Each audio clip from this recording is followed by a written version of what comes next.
Welcome to Social Selling Simplified. I'm your host, Ashley Shaw. In today's episode, I sit down with Bill Durrant. Now, Bill started off as a digital consultant to Fox MGM in Sydney, Australia. And then he moved to Los Angeles, where he worked in media planning and strategy for some of the best known brands, such as Wells Fargo and Nestle. And then after a phone call from CLIF Bar in 2011, Bill founded and still leads the fastest growing full service media agency in the world, Exverus Media. Exverus empowers growth stage culture creating brands through data, creativity, and insight driven media planning. In short, he gets to develop creative media ideas and grow brands that he actually believes in. Now, one of the things you need to know about Bill is that he believes that the key to understanding growth for brands comes from science and not just trial and error.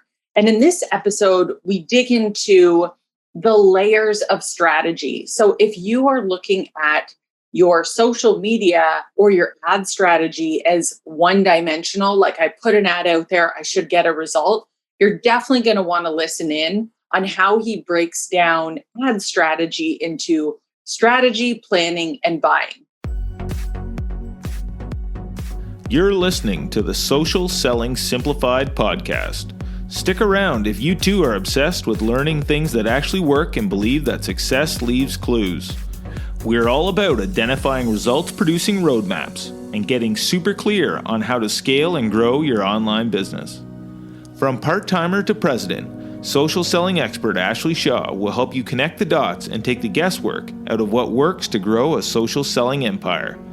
It's time to hear from social selling legends, listen in on truthful conversations, and learn the best tips and tricks to reduce the marketing overwhelm so you can build the social selling business of your dreams. If you're ready to go all in, no holding back, and build the business you've always wanted, you're in the right place. Here's your host, educator, social selling guru, and fitness industry OG, Ashley Shaw. Bill, thank you so much for being on the show today. I'm super excited to dive in with you. So let's start right from the beginning here. So can you share a little bit with me what you currently do now and some of the companies and brands that you've worked with? Oh, yeah, absolutely. And it changes every day, but there is a through line. I am the president and founder of Exverus Media, and we are a media agency, so an advertising agency. Of course, the more business and numbers and strategically oriented side of the business versus the more creative development side. And we're really focused on answering the central question of how can we help your brand grow? And so as we partner with brands and we work with brands across a number of different categories, but you can kind of see we're a little bit focused in the packaged goods space and food and beverage. All the way from our initial client, which was CLIF Bar here in the US and Canada, and now clients that include Coca-Cola, Suja, Premier Nutrition, across borders, and primarily though, of course, within North America, but also other brands that are in broader spaces. So thinking about brands like Masterclass or Voodoo, both of which streaming space. And growing appropriately thanks to COVID. So we work with a number of different brands across those categories. And again, really try to answer that core question of how can we help this brand grow? It's a little bit different for each brand, but central to that is being able to answer the question a little bit more objectively and to know where to begin and where to start before we begin tailoring their individual approaches. And so what I think sometimes the idea of an agency can be a bit mystical for people in terms of what you actually do. And I love how you said you're the statistical side, the analytical side of things. So what is a KPI you would say, maybe there's a couple, but that you impact most often that you feel is the best return on investment that your company provides? That might be a tough question, but I'm going for it. I love it. I think at the end of the day, we're trying to do one thing, which is to increase sales. Mm-hmm. How we do that or what KPI we use, does depend on the brand and their objectives, but it typically falls under one of two big buckets. The first of which is what we would call kind of performance marketing. And this is where you're seeing the results of your work in a more direct, trackable fashion, whether it's something as obvious as working with Amazon on where are we placing advertising for our brands in order to maximize sales, and what is the return on ad spend that we're getting, because we're going to get a number back from them. Of course, to brands that are sold in a more direct-to-consumer fashion or e-commerce-based fashion, where they're asking, who is driving sales? Is it Facebook? Is it LinkedIn? Is it some other digital property? Who's driving sales for us? We can track this. We can understand it. Of course, make optimizations based on that. You go from that world to, which should actually be combined with the second world, which is awareness. And awareness being this broader idea that if we reach people enough and in the right ways, and this can feel mystical sometimes, but we like to put science behind it. If we're reaching people enough and in the right environments with the right messaging, we can ultimately influence brand sales not just in the short term, but also building a brand and doing that over the long term as well. So that's usually what it comes down to when clients ask us if we've been successful together. They'll know at the beginning of the campaign or the work that we did together for that particular year. Did we set it up against performance? Did we set it up against awareness? And of course, did we set it up for both, which is the ideal scenario? Okay. So in your world, do you normally step in and take over like the sales and marketing department, and then you guys sort of run the whole thing, or are you guys fractional? Yeah, I would say that we're more fractional. So you hire us more so to be an extension of your existing marketing team, ultimately to generate demand. So, what is the strategy behind how we're going to utilize paid media and advertising? That's what we're going to help you with first. We're going to understand who we're speaking to, why we're speaking to them, types of messaging that we're actually going to be reaching them with, and ultimately, how do we consolidate that into a media plan that achieves the objectives of the brand? And if we're doing our work properly, then the sales team and the marketing team within that organization should have a lot more work to do and a lot more busyness, a lot more leads to convert if that's the business that they're in, a lot more product moving off the shelf if that's the business that they're in. So you guys would be, so you said like more fractional. And when you set up a strategy for someone in terms of like paid ads and media, they would usually have their own Facebook ads team and that sort of thing. But you guys are coming in and setting up the strategy, or do you guys run ads as well? So we do run the ads as well. So we manage from strategy to what we call planning, which is kind of putting the nuts and bolts together, to buying and the ultimate analysis and optimization. Everything working together we found is the most appropriate and most effective way. But that, of course, has to fit within the broader work that a team is doing, that a brand is doing around their marketing overall.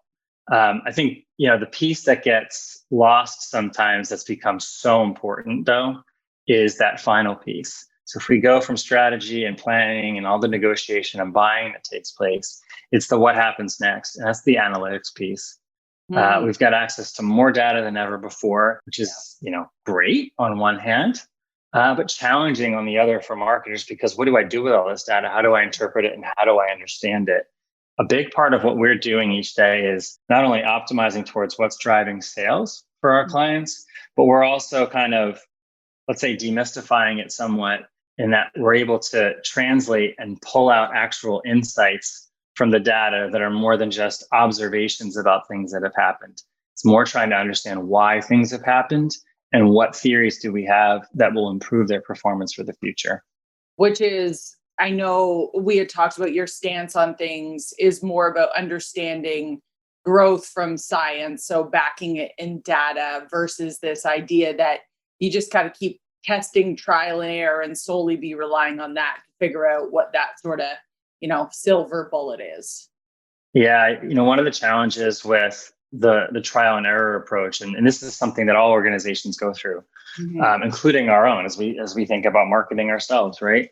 One of the challenges with trial and error is that we tend to look at tactics and choices in isolation. And so we're trying to understand, well, I tested out Facebook and here's what happened. I tested out LinkedIn and here's what happened. I tested out PR and here's what happened. So on down the line. Ultimately, though, what we found is that the science tells us that, life is better together, right? We're all dealing with COVID and we all know that life is better together and we're not as whole when we're apart from the ones that we love. It's the same thing in marketing. And when you're combining tactics appropriately through a more effective strategy, that's when you're actually going to see the most success versus trying to understand them individually. Got it. And so what do you think is working? And I know this is, again, it's a loaded question because different things are working in different areas. But when you plan these pieces together, the strategy, the planning, and the buying, like what are the key things that you're thinking about when you're putting together that whole holistic plan?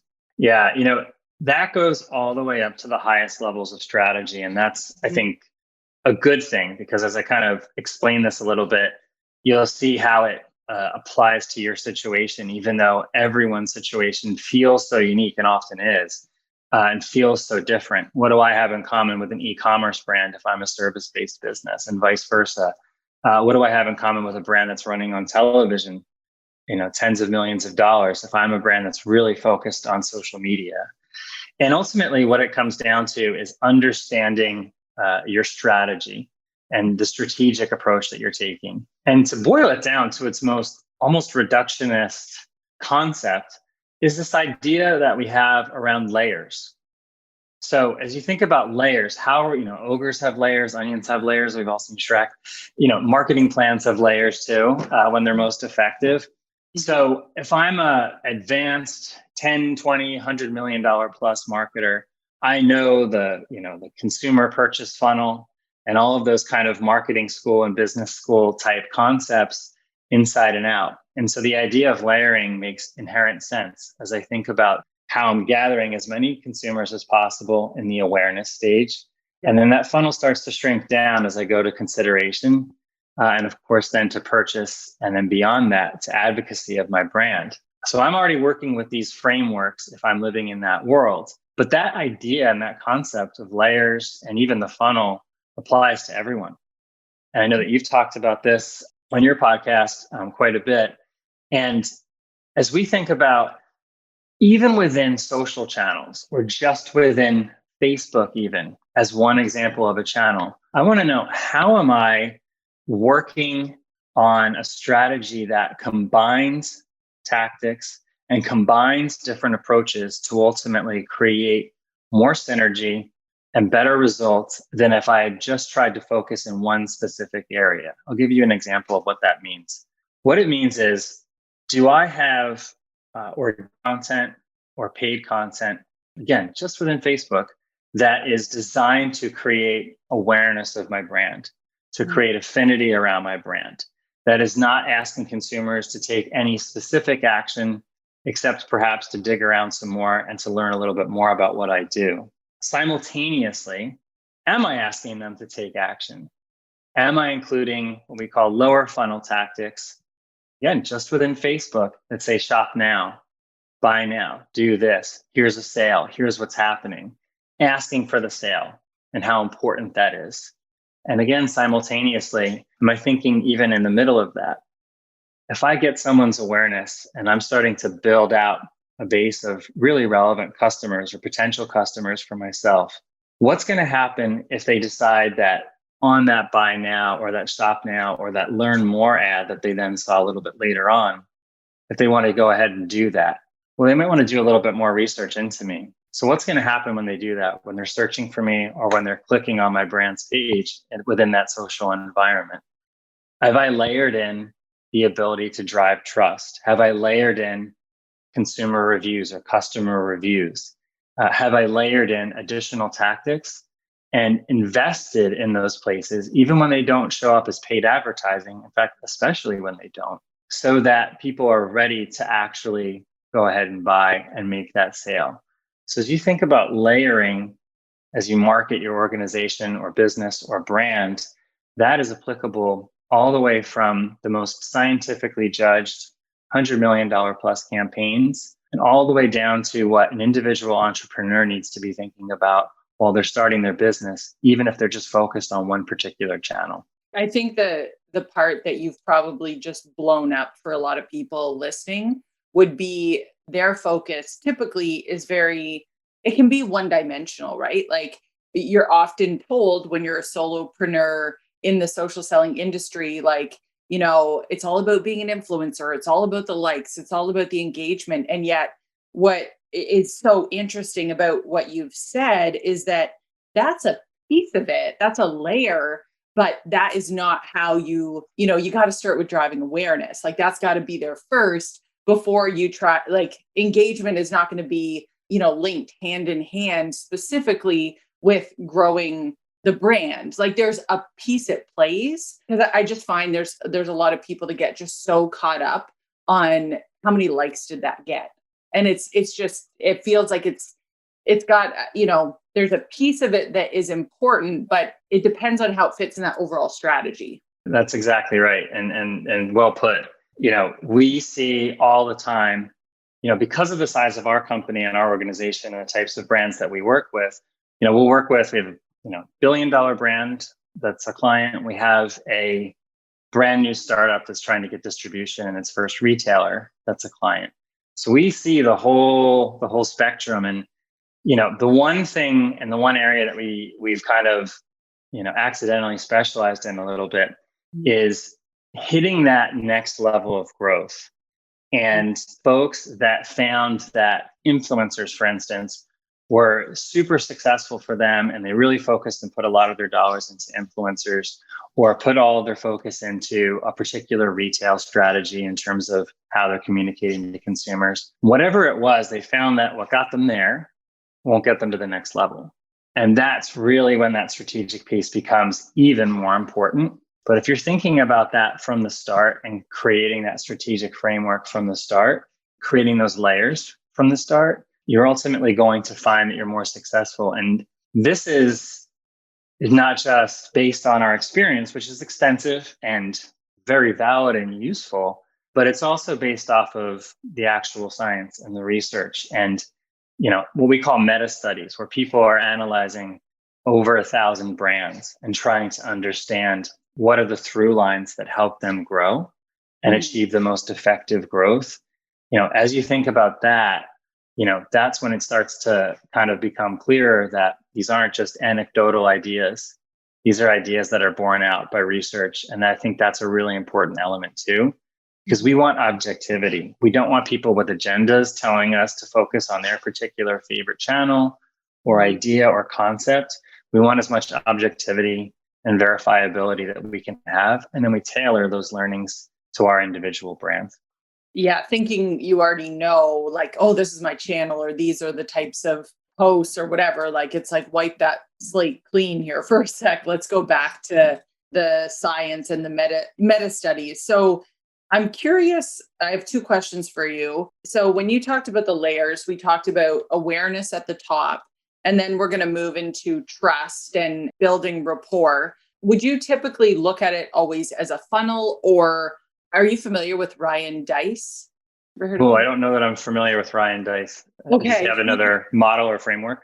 Yeah, he's like blown my mind recently. He has like a marketing flywheel. So, he talks about awareness, engagement, subscribe, convert, excite, and then your ladder. It's all gonna be very similar in terms of, is it, the funnel or a flywheel. But so you've got awareness at the widest point. You want to make the most people aware before it kind of tapers in. What would you say is the next stage you guys look at? Is it building trust from there? Yeah, I think it's, I think you're always or typically aiming to build trust as almost kind of a latent element. It's a subtextual element of what you're trying to do. And if you want to get more technical, you kind of start looking at stages. Well, we consider the next stage to be involvement. So involvement is probably the hardest stage to pin down. So I'll come back to it. Yeah. But after that is where active consideration is, or the consideration stage. And that's where people are really understanding, doing their research, looking at and finalizing that final subset of brands, which got smaller because of COVID. Think about buying a car. How many car dealerships are you going to go to test drive this time around? One or two, not 4 or 5. And consideration stage, though, is a lot easier and I think simpler to grasp just because it precedes purchase. But if we jump back to involvement, which is that second stage, that to me is like the sneaky element or part of a media plan for our clients that is secretly the most effective. And the reason why is because involvement is really focused around showing someone how your product, brand, service, solution fits into their life. How does this fit into my lifestyle? Do we have the same values as an individual and the organization that's selling to me? And if you can start to answer those questions for consumers and or appear in the environments where that's sort of implied, if you're a ski brand, you want to be on thesnow.com and not just on any website across the universe. How are we creating that deeper level of involvement and engagement? Because I think that's ultimately going to propel you and give you a much, much, much higher increased likelihood of being in someone's final consideration set. Because if you're not in their final consideration set, it's really hard to change that at the last second for a brand. Yeah. And it's really hard to then get purchased. So that's what we think about. We also think about, as we look at funnels versus flywheels, which is, such a fabulous term that Amazon started to popularize about 6 or 7 years ago. But it's really just a virtuous cycle, right? You're creating a virtuous cycle where success here begets success here, begets success here, and it comes back around. We also look at this whole process now as being completely disrupted by the rise of digitization and almost being like a timeline. So we think about like Back to the Future a little bit, like you're in the DeLorean, where in the past, it used to be that if you weren't aware of a product, if you didn't see that product on the Ed Sullivan Show, it was never going to be purchased when you actually got to the store. But now we're at a point where consumers can actually find out about your product the last possible second. It's tougher to get a purchase, but they can actually jump all the way to advocacy to see how other consumers think about your brand before they even come back to the idea of involvement. How does this fit into my life? Does this brand have the same values as me? And so consumers are jumping around now because we have access to so much more information. We can kind of short circuit and create our own consumer journey. And that's a very different experience than where marketing had been for, at least 50 or 60 years, but probably hundreds of years before it. That's super interesting. So with all these different stages then, how does the science educate your understanding of these different areas? And again, that might be a big question, but yeah, it's a big question, but I do think there's one way of kind of framing the answer, which is that when we talk about awareness, and that's a concept that took me a couple of years in the field to really, I think, truly grasp. But if we even talk about something as broad as awareness, the real question is actually these days, awareness by who? Awareness from whom? And is it a very finite audience that I know that I can target really tightly in a digital environment? Is it this big, massive audience that's out there in the world? And, that's where the science comes in and starts to help us understand things. There are some frameworks that tell us that, more kind of finite, smaller, super targeted digital audiences are a more appropriate place to be. And I would say that is almost always true if you are working with very limited budgets, if you're just starting out in particular, even if you're just a startup. That's, of course, going to be very true because it's going to help you stay really focused and save money from an overall out-of-pocket standpoint. But the secret that a lot of those folks won't kind of share when they're kind of espousing this idea of digital targeting and finite targeting and very particular specific audiences is that research actually shows us that the more reach your brand has, the better it's going to do, the more sales it's going to generate. And that's, of course, acknowledging this idea of gasp, there's going to be some waste. And it's because it's casting a wider net. And it's because it's doing that in a way that's typically more efficient from a cost standpoint. And so what you're finding is that broader approach is how your brand grows when it's kind of been stuck at one particular level. Cast that wider net, grow utilizing reach and maximizing awareness of your brand. That's the other element. We're so focused on short-term goals. All of us are. This includes me as a business owner, me as somebody who does client service for a living. We're so focused on short-term goals as a society and as individuals. We want to know what the sales were for this day, this week, this month, this quarter, let alone this year. And if we are always focused on that, it's going to make us much more likely to focus our advertising or our marketing on the shop now, buy now, do this, please buy type marketing. And I equate marketing very broadly, don't tell my wife this, to dating, which is that, if you're constantly just walking up to someone that you don't know and doesn't know you very well, but you know that they're like kind of your target, they're your type, and you're just constantly asking them out on a date, how's that going to go?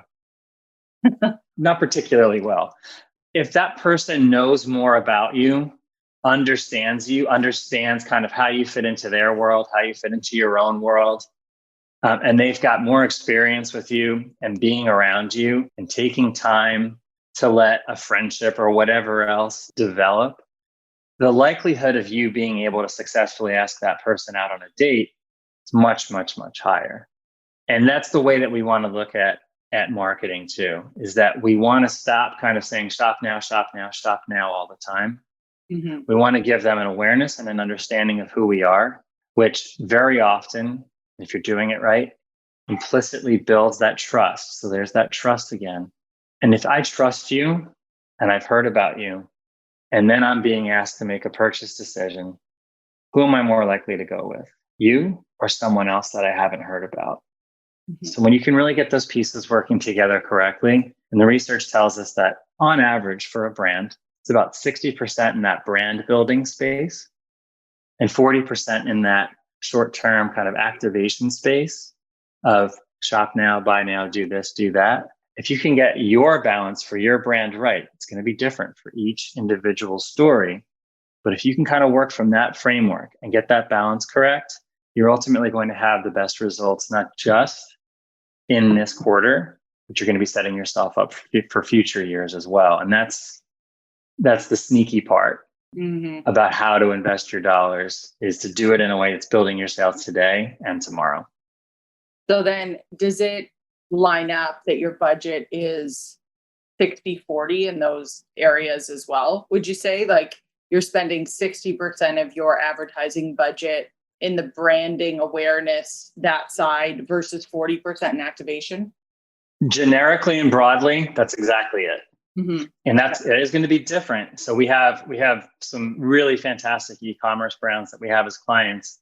And for them, just to get to a flip of that, 40% brand, 60%, buy now, is still a little bit of a journey. And it's going to be a different set of figures and numbers and ratio, really, that's right for them versus a packaged goods brand that we work with, for whom we can be 80-20 or 70-30 around brand building, but still making sure that we're getting that kind of immediate sale in and we're closing the deal.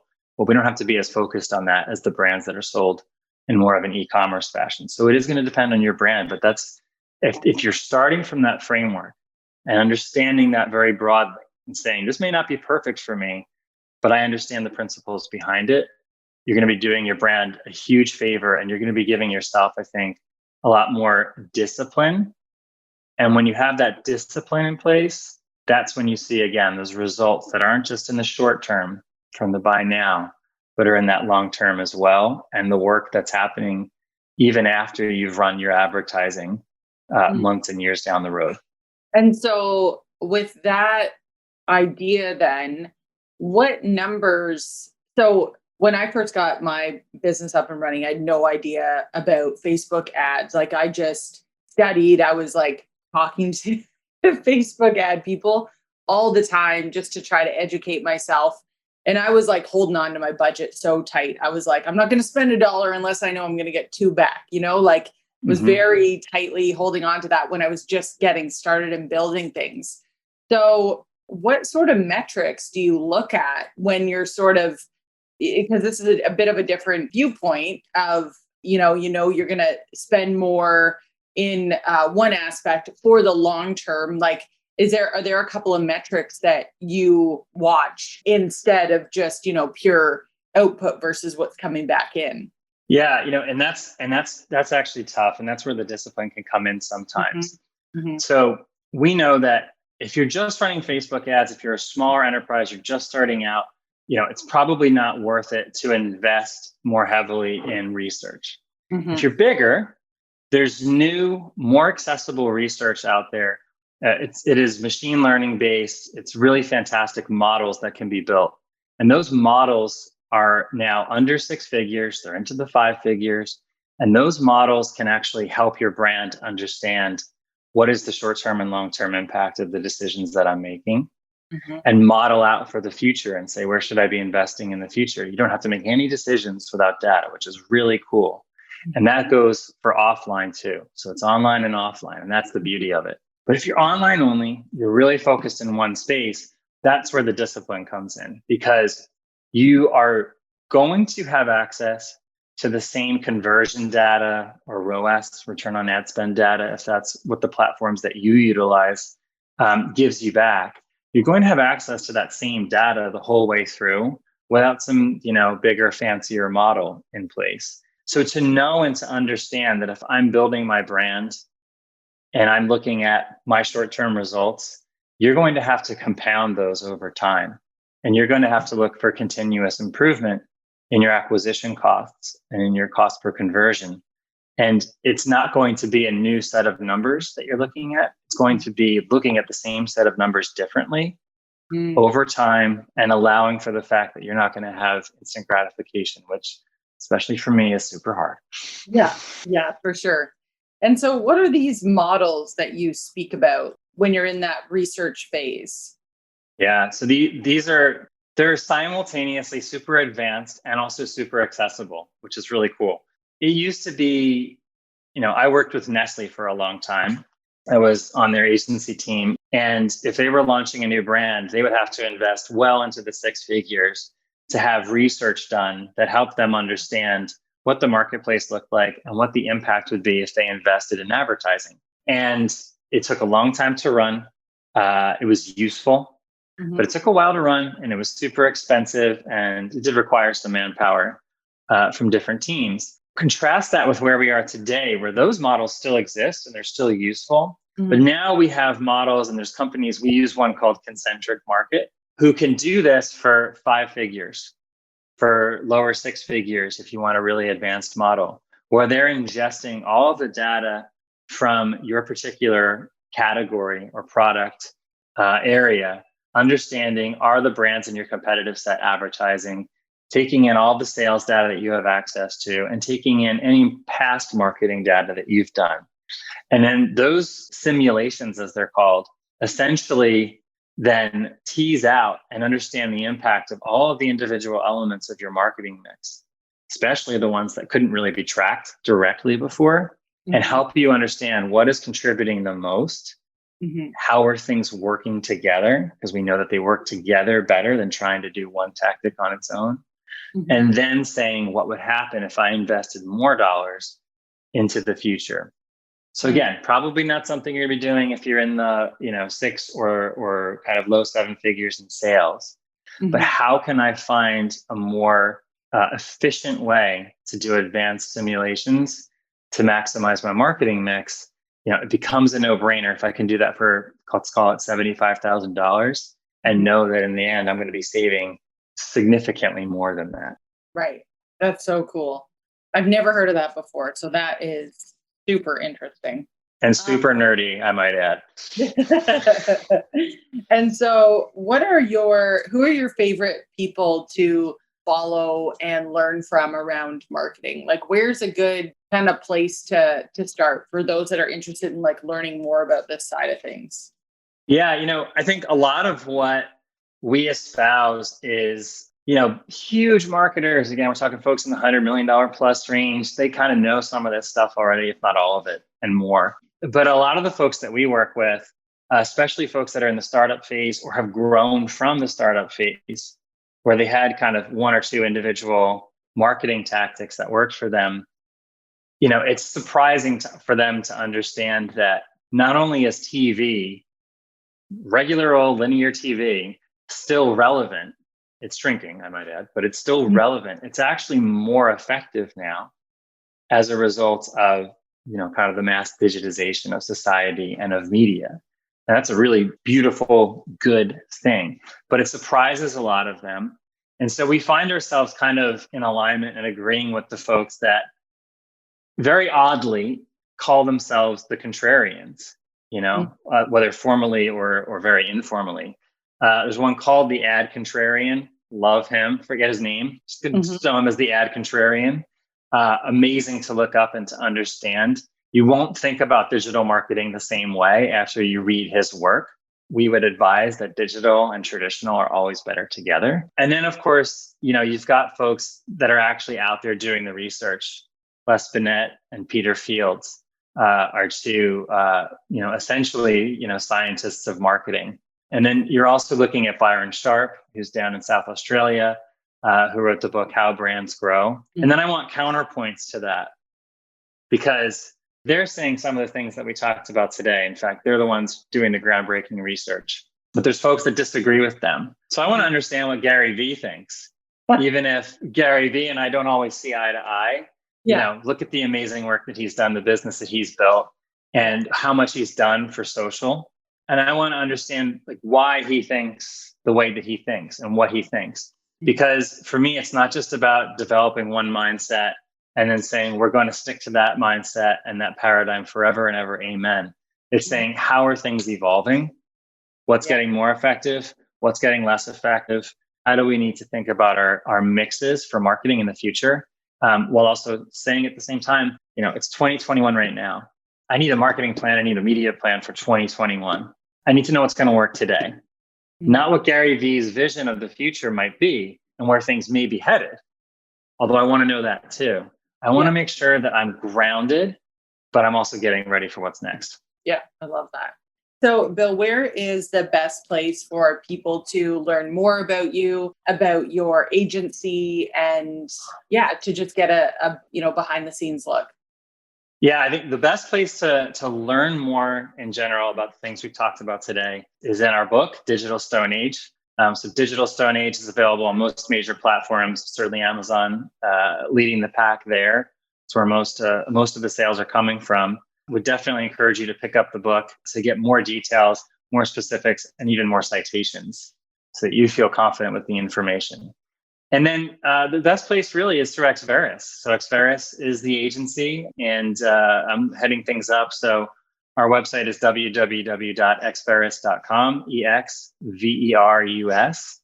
And you can reach out to us there, and I'll probably get the message. Awesome. Well, I really appreciate your time today, Bill. Thank you so much. Thank you. It was great. Appreciate the questions. I hope you enjoyed today's episode of Social Selling Simplified. Be sure to subscribe to the show, and while you're there, leave a rating and review. I read each and every one, and I love hearing from you.